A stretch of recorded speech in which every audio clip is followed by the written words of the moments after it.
வணக்கம். 66 சட்டமன்ற உறுப்பினரை கொண்ட ஒரு கட்சி இப்ப தற்போது 62வது குறைந்திருக்க இறப்பு கட்சி தாவல் என்ற காரணத்தினால் 66 சட்டமன்ற உறுப்பினரை கொண்ட ஒரு கட்சி மக்கள் பிரச்சனைக்கு மக்களுடன் நின்று வீரியமாக ஆளுங்கட்சிக்கு அழுத்தம் தெரிவிக்க முடியாத ஒரு வக்கற்ற கட்சி ஊழல் என்ற ஒரு வார்த்தை சொன்னதுக்காக நம்ம மேல விமர்சனம் பண்ண ஆரம்பிச்சிட்டாங்க. பிளாக் டிக்கெட்ல சம்பாரிச்சீங்க, நீங்க அம்மா நாடி கை கட்டி நின்னீங்க, உங்களுக்கு எல்லாம் எங்களை பேச என்ன தகுதி இருக்கு அப்படிங்கிற ஒரு அர்த்தமற்ற விமர்சனத்துக்கு வராங்க.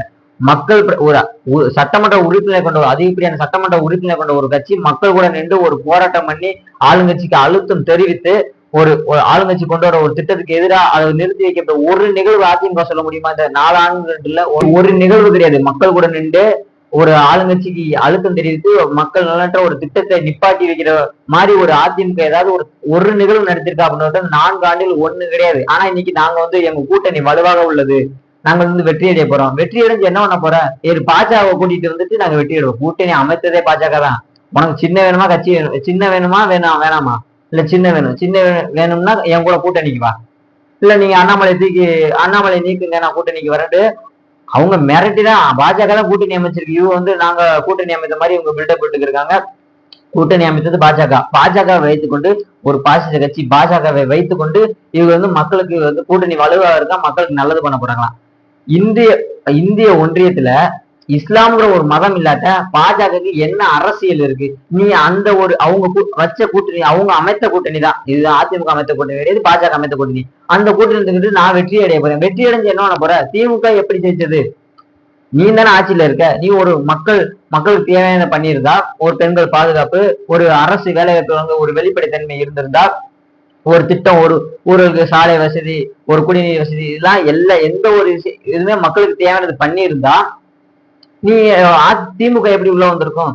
நீ ஒரு கேவலமான ஆட்சியை கொடுத்தனால ஒரு குடும்ப நலனை மட்டும் நினைக்கிற ஒரு கட்சி திமுக உள்ள இன்னைக்கு ஒரு கேவலமான ஆட்சியை கொடுத்துருக்கு. நான் திரும்ப ஆட்சி அறிவிக்க போறேன் அப்படின்னா திரும்பி ஜெயிச்சு என்ன பண்ண போற? இதுக்கு பதில் சொல்ல. ஊழல் கட்சின்னா உடனே பொத்துக்கிட்டு பிளாட் டிக்கெட் அப்படிங்கிற விமர்சனம் கிட்டத்தட்ட திமுக வைக்குது, அதிமுக 4 கட்சி வைக்கிறாங்க. பிளாட் டிக்கெட் தான் விஜய் வாழ்றாரு.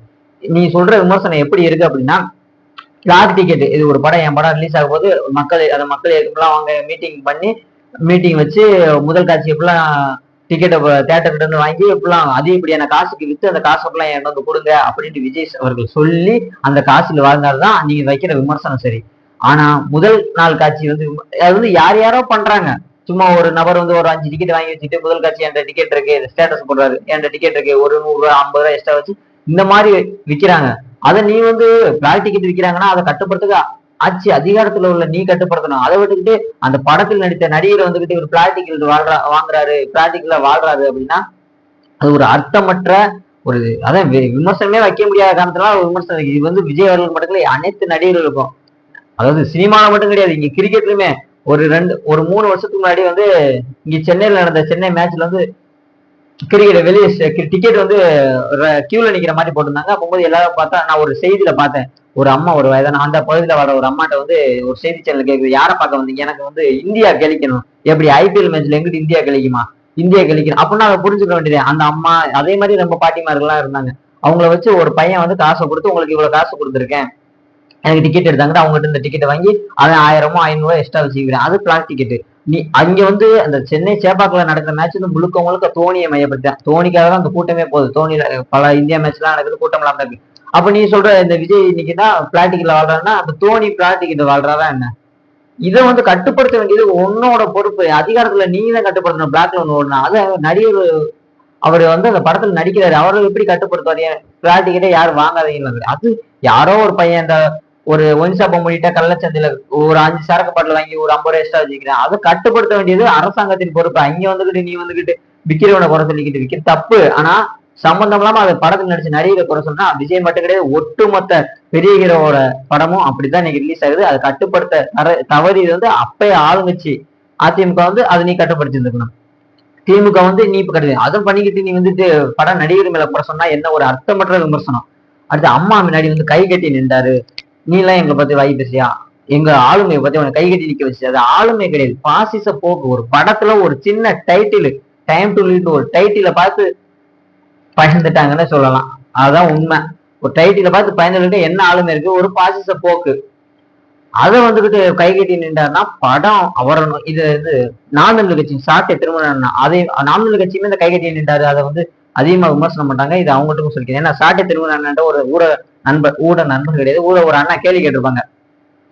அது நான் யார் இருந்தாலும் உடனே அண்ணன் போறாரு, சீமானந்தன் போனாரு. ஆனா நாம் தமிழர் கட்சி ஒரு நிர்வாகி இறந்தா போக மாட்டேங்காரு. இது கன்னியாகுமரியில் நடந்த நிகழ்வுன்னு நினைக்கிறேன், சரியா ஞாபகம் இல்ல. யாரோ வெட்டி கொண்டாங்க நினைக்கிறேன். அங்க போகல அப்படின்னு சாட்டை திருமணம் சொல்றாரு. அண்ணன் வந்து படத்துல நடிச்சுட்டு இருந்தாரு. அந்த ஒரு நாள் அண்ணன் அங்கிருந்து இங்க வந்துட்டா இவ்வளவு செலவு இருக்கு அப்படின்னு நாம் தமிழர் கட்சின்னு சாட்டை திருமணம் சொல்றாரு. அவருமே படத்துல நடிச்சிருக்காரு நினைக்கிறேன். அப்ப ஒரு நாள் அவர் இல்லாட்டா, சீமானந்தன் இல்லாட்டா எவ்வளவு செலவு இருக்கு அப்படிங்கிறது அவருக்கு தெரியுது, சாட்டை திருமணம் தெரியுது. ஆனா இது கை கட்டி விஜய் நின்றாருங்கிறாங்க. ஒரு படம் ஒரு நாள் சீமானந்தன் இல்லாத இவ்வளவு செலவு இருக்குன்னு சொல்லுது. ஒரு படம் முழுமையா எடுத்துட்டு ரிலீஸ் பண்ண முடியல ஒரு வார்த்தைக்காக. படம் ரிலீஸ் பண்ணா தேட்டரை கொளுத்துவாங்கிறான்.